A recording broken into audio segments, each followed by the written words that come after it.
we know that there must be the net force here is going to need to be equal to that centripetal force at least,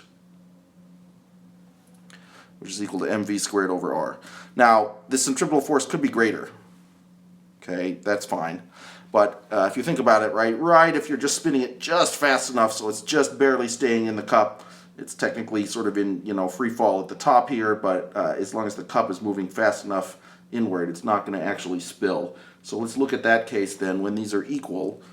So the threshold case, when you're just barely at the top, just barely spinning it fast enough in order for that water to not spill out, in that case, the gravitational force must be equal to the centripetal force, holding it in place. So let's go ahead and calculate that out. The force of gravity is equal to mg. The centripetal force is equal to mv squared over r. So this isn't too big a surprise in this case, because it doesn't actually matter how much water is in the cup, or if you treat a very small portion of the water, or if you look at all the water together, it doesn't matter. Nobody cares, because this mass is going to cancel out of both sides. How fast would you have to spin it? Well, v squared is going to have to be equal to r times g, or solving this for v here, v would have to be equal to the square root of r times g, in order for you to be spinning this thing fast enough, just barely fast enough so it's not going to fall out. So the units work out on this. This is meters per second squared, and this is meters. So under the square roots could be a meter squared divided by second squared. You take the square root, you should get meters per second, so that looks good. Let's take a candidate case here and calculate a typical speed. Say you're using your arm and you have a water or a soda or something and you're spinning it around. In that case, next time you're in the shower, please take the opportunity to do this. Take a cup of water, start spinning your arm around, and see how fast you have to spin it before it stops spilling out. Let's calculate how fast it should be. I think it should be, that velocity should be equal to the square root of, what's the radius of your arm? Yeah, it's like a meter. 1 meter times 9.81 meters per second squared, square rooted. That's the square root of 10. What's the square root of 10? It's about pi, so it's like 3.1 or something. I can't check it because I'm using my phone to do the recording here, so we'll have to rely on the fly math here, but it should be a little over 3. So we'll call it 3.2 meters per second. Probably should have done it with just one sig fig. That way it will come out 3 and I wouldn't have to worry about it. So 3 meters per second. The total circumference of this circle that you're spinning it around is going to be equal to 2 pi times the length of your arm. If the length of your arm is 1, right? Circumference. If the length of your arm is 1, that's going to be 6.28 meters all the way around, which is about double this. So if you're basically spinning your arm around once every 2 seconds, that should be barely fast enough to hold this in, I think. So you should do this experiment and see. Of course, if if your arm is longer, then you'll have to move faster in absolute speed in order to maintain the same centripetal acceleration. If your arm is shorter, this actual speed at which it will have to rotate will be faster, though the number of revolutions per second would have to be a little bit more. So do this experiment, see how far off I am, and see if you believe all this physics I'm teaching you is right, or if you think it's all bogus. You should be able to at least do this test and see what you think. Okay, that's how fast you have to spin it. Let's look at the total tension you'd have to have in the, if this were a string. Of course it isn't. If it's your arm, it's not a string. Or how hard you have to pull on it. Looking at that total tension, You're going to have to, it's going to be a little bit different depending on whether you're at the bottom or the top, right? If you're at the top, the total tension, the total net force is probably going to be zero because gravity is doing all the pulling. And gravity is corresponding to all the centripetal force. At the bottom, on the other hand, the string has to hold not only the gravity, but it also has to hold to provide the centripetal force as well.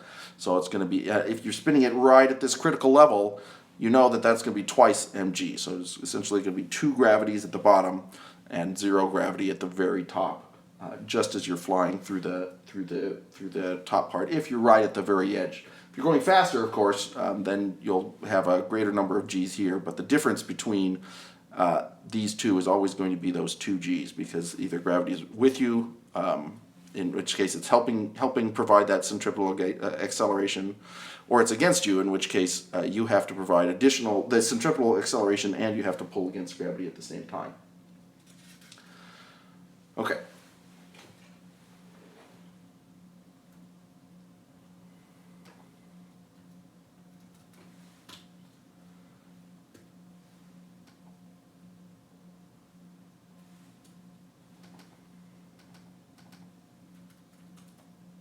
There we go.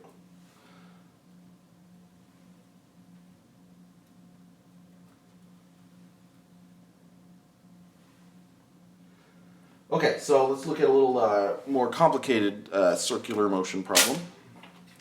So that way we're sort of looking at a 2-dimensional problem.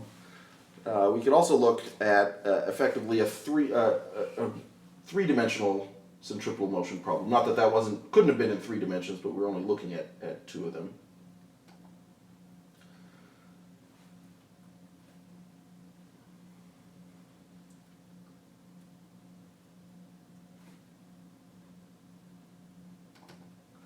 Okay, so let's imagine a different problem you had. Let's say instead of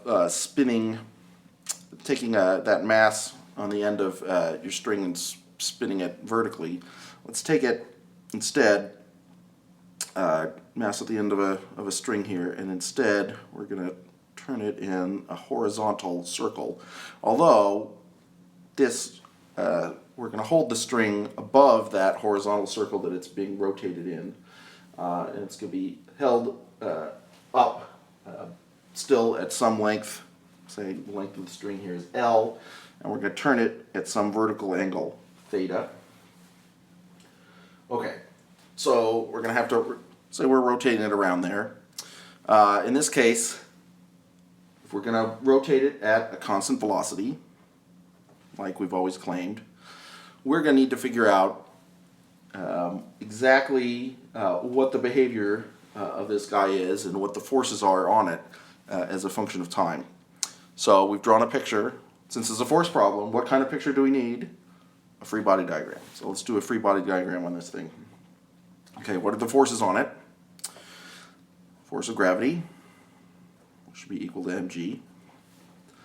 The only other force on this is tension in the string.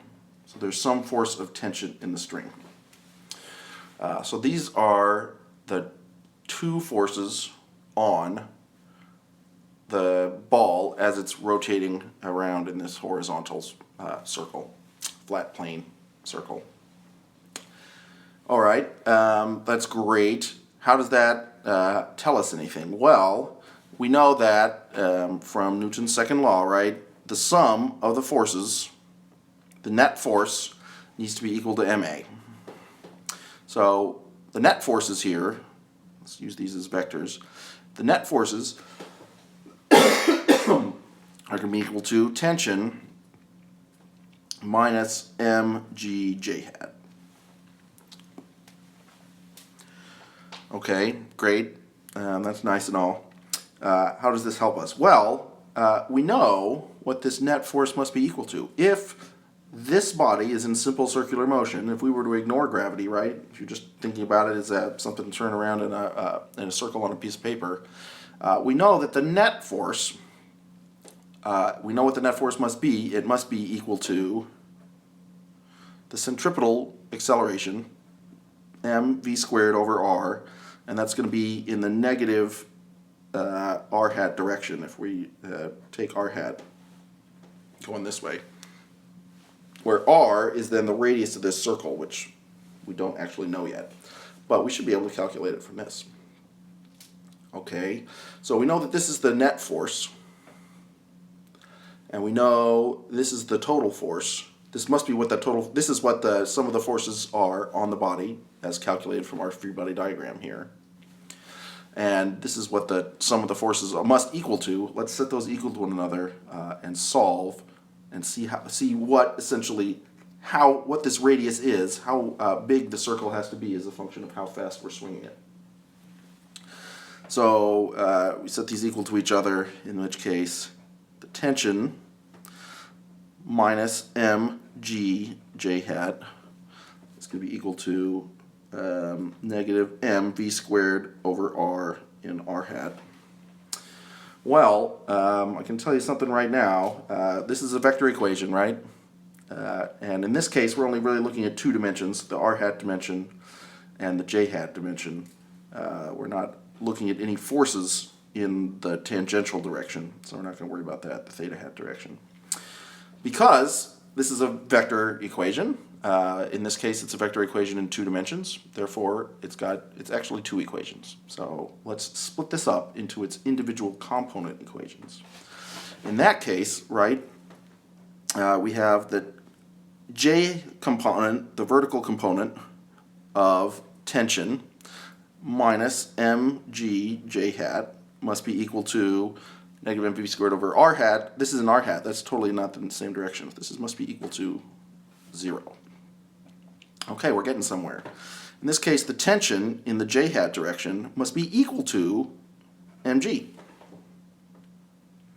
In this case, going up to our free body diagram, essentially the vertical component of the tension needs to cancel out the gravity in order for this ball or this mass or whatever we have to only do execute circular motion in a horizontal plane, right? If you didn't do this, if they didn't balance out, then it would be accelerating upward or downward, which it's not. It's in a flat circle. So the tension must be equal to mg in the j hat component of the tension. Looking at our diagram up here, the j hat component of the tension is going to be a function of this angle theta. So let's go ahead and convert this into theta space. In this case, the j hat component of the tension is going to be equal to, this is minus mg. No, it's plus, because I added that to both sides. Yep, sorry. Okay, so that is going to be equal to the total magnitude of the tension times the cosine of angle theta. That makes sense. So if theta is 0, right, is just hanging, then obviously the total tension must be equal to the gravity in order for those forces to balance. Okay, so that's a good first step. Solving then for what that tension is, the total tension in the string is going to be equal to mg over cosine theta. Okay, good. That's a good first step. So that is the j hat dimension. Let's look at the other component in r hat. In r hat, remember, the rest of the equation was the tension minus mg j hat is equal to negative mv squared over r hat. Coming back down here then, that just looking at the r components, there's going to be an r component to the tension, and that's going to be equal to negative mv squared over r hat. They're both r hats, so we can divide the r hats both out. Okay. We know though that the r component of the tension is going to be t times sine theta, right? So by using this angle, we can abstract out the bigger picture here and figure out what's going on. So if the tension is equal to t sine theta, and that must be equal to mv squared over r. If we define our direction is inward. We know these are both heading in the same direction. Just, you can